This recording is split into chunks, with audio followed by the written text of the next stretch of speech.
There are parts of the Quran that are confusing. Muhammad was illiterate, so he's not said to have been a learned individual. Muhammad's successors in the caliphs realized that people have memorized the Quran differently. He gathers all of these documents together, all of these different recitations, and he codifies it into one document, and he destroys all of the differing ones. Wes Huff has been making the rounds lately and been making a bit of a splash in the cultural and religious world. He says some pretty contentious things here about Islam. What do you think? Let me know down in the comments. Let's look at this video. Let me get into maybe some of the issues here with you. Since you read the Quran, you said 2 or 3 times at this point, right? And you read the Book of Mormon, and we'll get to that because I'm curious to know where you're going to go with that. The Quran, after you read the book the first time, what was your impression? Did you say, oh, wow, complete different understanding than what I thought was going to be in the Book of Quran? This is actually a great book. I actually enjoyed this. I actually learned this. What was your impression at the end? I mean, have you ever read the Quran? I've never read the book. Okay, so the Quran is interesting in that when you come to it, especially if you're a Christian and you're expecting things to be chronological, and when you open up a Bible, Genesis... Structured. Right. Genesis says, in the beginning, and that's in the beginning, and by the time you get to the end, Revelation is the end, right? The Quran is structured differently in that the biggest chapters are at the beginning and the smallest chapters are at the end. So there's 114 surahs or chapters in the Quran, and the way that it's been put together and structured is very, very different than something like the Bible, in that it's not in a narrative theme or a chronological theme, but it's on the basis of the chapters. And there are various reasons for that in terms of the overall way that the Quran eventually got codified. Because during Muhammad's lifetime, the Quran was oral. And actually, there was a hesitancy after Muhammad died in 632, I believe it was. Muhammad dies. I could be wrong on the date. I'm just going off the top of my head. Muhammad dies, and actually the Muslims who are following him have a hesitancy to write it down because Muhammad never told them to write it down. But there's this process that eventually gets put into place because Muhammad's successors in the caliphs realize that people have memorized the Quran differently. And so What does that mean? Memorize the Quran differently? Yeah. So you had these individuals who were following Muhammad around and they were memorizing everything he was saying. And so part of this process is that people were remembering things slightly differently. And I believe it was so Abu Bakr, who I think is the second rightly guided caliph in the succession after Muhammad, he's the person who starts the process of kind of bringing together all of these recitations of the Quran. And then that's finalized under a later caliph by the name of Uthman. And Uthman, I think when they come to Abu Bakr, the statement literally that they say is, save us before we differ like the Christians and the Jews before us. And that they saw that there were some things that the Christians and the Jews were disagreeing on between their written texts, and they didn't want that to happen with the Quran. And so there's a period of time under Uthman where it's called the Uthmanic revision, where he gathers all of these documents together, all of these different recitations, and he codifies it into one document, and he destroys all of the differing ones. So in that sense, you do have a standardized version, but it's what's in terms of like the history of how texts are produced and disseminated, it's what's called a controlled transmission. It's essentially a government oversight of it, right? So the great thing about having only one version is that you don't have any disagreements, but if you only have one version, you have to trust that the guy who compiled that one version got it right.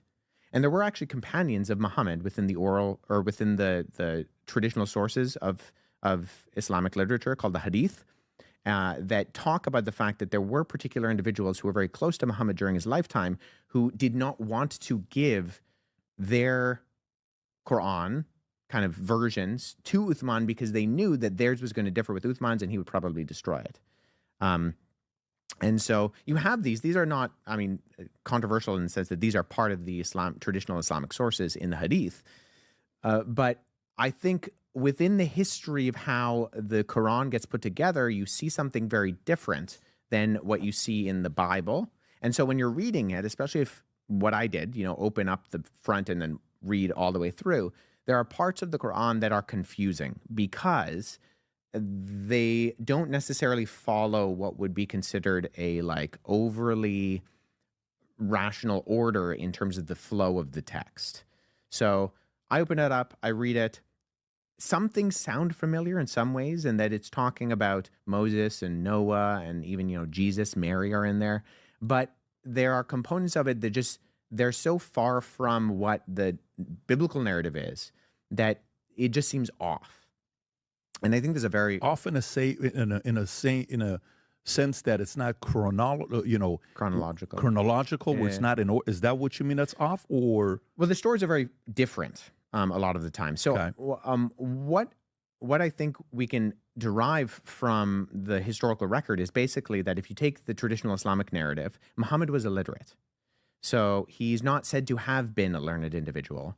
And so he is, if we take the traditional narrative once again, he's a caravaner in 7th century Arabia. And so he is going around Arabia in the Arabian Peninsula. He's going up into countries like what are today modern day Jordan. What is this, Rob? Is this ChatGPT you pulled up, or No, this was just Google. Oh, okay, got it. Yeah. So if we go by that traditional narrative, he's a caravaner. He's going around. He's being exposed to Christians and Jews because they're all over the place in Syria and in Jordan and in Iraq. Like, these were Christian countries a lot of the time.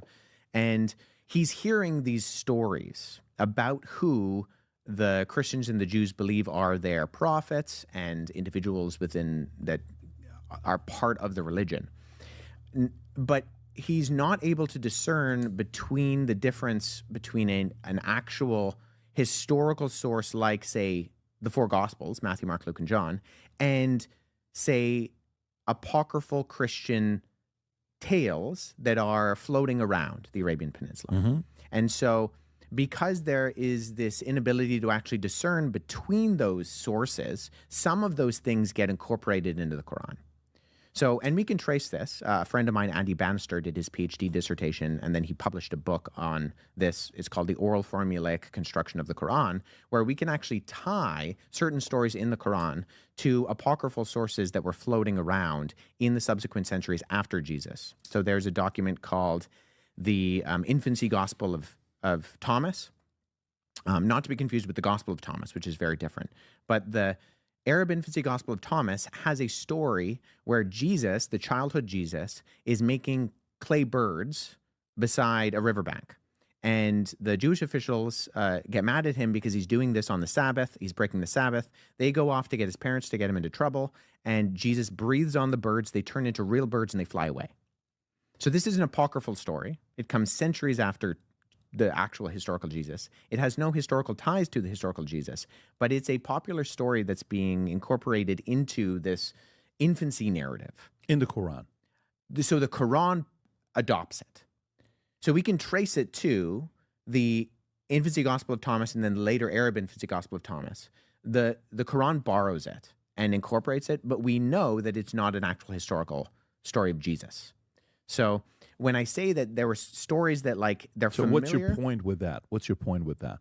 That there are stories that are familiar in that you're seeing the name Jesus. You're seeing the name John the Baptist. You're seeing the name Mary. Uh-huh. But when you're reading these stories about them in the Quran, they're not stories they're not echoing biblical stories as much as they're talking about these characters in very different ways that if you don't know about, say, where these sources are coming from, if you're not looking into the infancy narratives, then you're like, well, what is this? Like, this is confusing. Is this more information? Is this right information?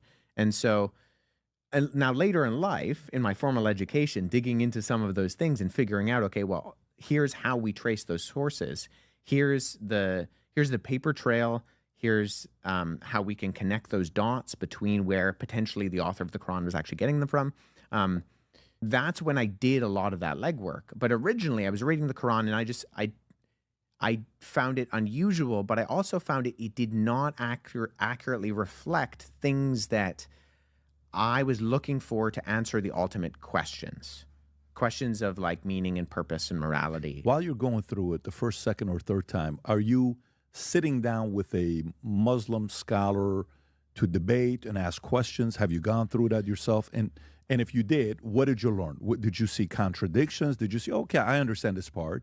Yeah, I would routinely meet with Muslims, especially in like my university years. There were times where every Ramadan, my Muslim friends were reading the Quran, and so I would read the Quran alongside them. So we would read the entirety of the Quran during the time of Ramadan, and I would use that as an opportunity both to learn, but also to, I wanted to be an example to them. So when you were talking about my attitude in the way that I approached my conversation with Billy, that's been my attitude all along, in that I'm part of an organization that does Christian apologetics. And apologetics That's is the organization in Toronto you were talking about. yeah, Right. so it's in Canada, Apologetics Canada.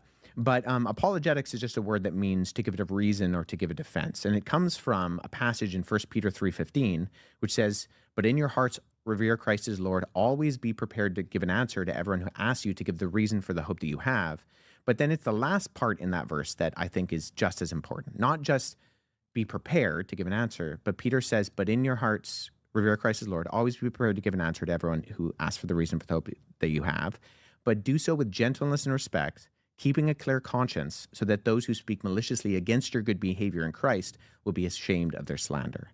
And I think when we approach these conversations, whether we're talking to, agnostics, atheists, Mormons, Muslims, for someone like myself who claims to be a Christian, if I'm only giving answers, but I'm not revering Christ as Lord in my heart, and those answers aren't done so with gentleness and respect, keeping a clear conscience, then I'm not actually obeying that command in Scripture to give an answer, because it needs to be sandwiched in between those two things. Yeah, I love that. Let me go a little bit deeper with this. So, question for you: somebody may say, okay, so the Quran, and the illiterate prophet Muhammad, right? And inconsistencies in the book that was written, not like the Bible where you're kind of going through it and it's a Old Testament, New Testament. I kind of feel like, okay, when I'm going through letters or Matthew, Luke, I'm kind of feeling, he's given his testimony, he's given it. Maybe there's a little bit of differences, but for the most part, I can see how their point of view while they're walking with Jesus, they see this. Okay. Why do you think the religion, 610, 632, Common Era, Quran is done, from 632 to today, why do you think it's become the fastest growing religion in the world? And now they have, I don't know what the number is, 1.5 billion. Maybe I'm 1.4 billion. I don't know the exact number, but it's somewhere around there, 1.9 billion. Why do you think it's grown exponentially that at this point they're saying in the next 30 years it's going to be the biggest religion in the world? And some even say where 30% of House or Senate in America could be run by Muslims. Why do you think it's grown so big? Yeah, I don't know if I have an exact prognosis. Islam is a very different religion than something like Christianity, in that it has a socio-political component to it that Christianity doesn't, in that it is a political religious system. And it was designed that way from its beginning, in that Muhammad, if once again we're assuming that the traditional Islamic sources are correct, he was a warlord. And so if from its inception there's been a different attitude, Jesus was the crucified Messiah, in that he said, I've come to not be served, but to serve. And so when we see the beginnings of Christianity, we see an attitude where people are motivated by love your neighbor, pray for those who persecute you, love those who hate you. If a Roman soldier asks for your tunic, you give him, your undercoat also. And so there's a different attitude when we look at the substance of something like Christianity, in that Christians were willing to be persecuted and die because they believed that Jesus had already won, that he was sitting at the right hand of the Father. And so their battle cries were pray and pray, evangelize, and be willing to lose your life for this message. Whereas with Islam, there was much more of a system where it was designed to subjugate the entire world under Islam. So you have the Dar al-Islam, the House of Islam, and then you have the rest of the world. And so I think there's a political component to Islam that is very different than Christianity. I think there's also, especially in the West, we're basically being outbred in that traditional Muslim homes have more kids. I mean, there's also the component of having more wives within majority Muslim countries that's allowed, but having more kids. And so you have more kids and you have a system that allows for certain things. And so that's going to grow faster than a society which is dissuading families from growing, is maybe even demonizing the growth of a household for various reasons, whether that be, political or environmental or otherwise. And so you just have very different worldview foundations for something like Christianity than you do for something like Do you Islam. think the world's a better placed based on one faith or the other? Meaning, when you're speaking with Muslims, there is a pride for them to, we're going to outgrow you and we're going to be the dominant religion in the world. And, it's going to be the way we run things. Cities, like right now with what's going on with UK, I don't know if you're following the challenges that UK is going through, where the most common name given, 30%, I think, I don't know what it was, the most common name given to kids in 2024 was Muhammad. And this is UK, right? You're talking about. Do you think Christians, the goal is to what? In your mind, is it, if the faith that we have today, it's the same it was yesterday, it's the same it's going to be 100 years from now, where some criticism may be like, well, look, the church is beginning smaller. Some data that we have, if you want to pull it up, you see this with Pew Research, and they'll show it and say, well, here's what's going on. And, it used to be church attendance used to be higher. I don't know how many mega churches in America are empty today. And I've gone to many of them. And you name them, I've been to a lot of mega churches in America today, because you're going places, you're like, I want to see how this guy preaches. I want to see how that guy preaches. I want to see what this is like. Wait a minute, why is it so empty here? Why did we build a facility that's a $50 million facility, but 80% of the place is empty? Why did you build this place? Why do you think on one side, one religion is growing and the other one isn't? Like, this is a number right here, if you look at, right? From 1940, church memberships amongst U.S. adults, 73, 76, 73. So we're around 70% for about 45 years. Then it drops, still at 70% in 2000. But in the last 20 years, 70, 64, 61, 57, 55, 50, 47. And I don't know what that number is today. Why do you think this is happening? So I think we do need to be careful with the statistics, because we used to live in a culture that was much more culturally Christian than it is today. And sometimes I look at these numbers and I often wonder, okay, yes, you see this kind of downward trajectory, but I wonder, in Canada, in not that long ago, only a few decades ago, you had something like the Lord's Day Act, where you were not allowed to have a business open on Sunday because it was the Lord's Day. Mm-hmm. And there was just more of a cultural zeitgeist that was not necessarily, I think, Christian it was Christian out of convenience, not Christian out of conviction. And so I think a lot of people used to go to church because maybe they were just following along in the society, and that's just part of what you did. And the culture shifted, and now the culture is not saying that going to church is necessarily something that you should do or need to do. And so I'm always curious as to how many of these people who used to, fill out the little tick box and say, I'm a Christian, I go to church on Sunday, how many of them were doing so because it was just par for the course for their culture, and the culture shifted and they weren't really necessarily convictionally Christian then, and they were following the stream of the flow of the culture, and the stream of the flow shifted. And so now it's just more culturally accepted to not go to church. And so I wonder whether the people who are going to church now are actually those that choose to go to church convictionally and are what you would refer to as the actual Christians, that feel that conviction that Jesus is their Lord and Savior. Hard to give any more value to this clip than what Wes did there. That guy really knows his stuff. But one important thing to note is that Islam claims that the Quran is unaltered. From what Wes said at the beginning of that clip, we can tell that that wasn't generally necessarily the case.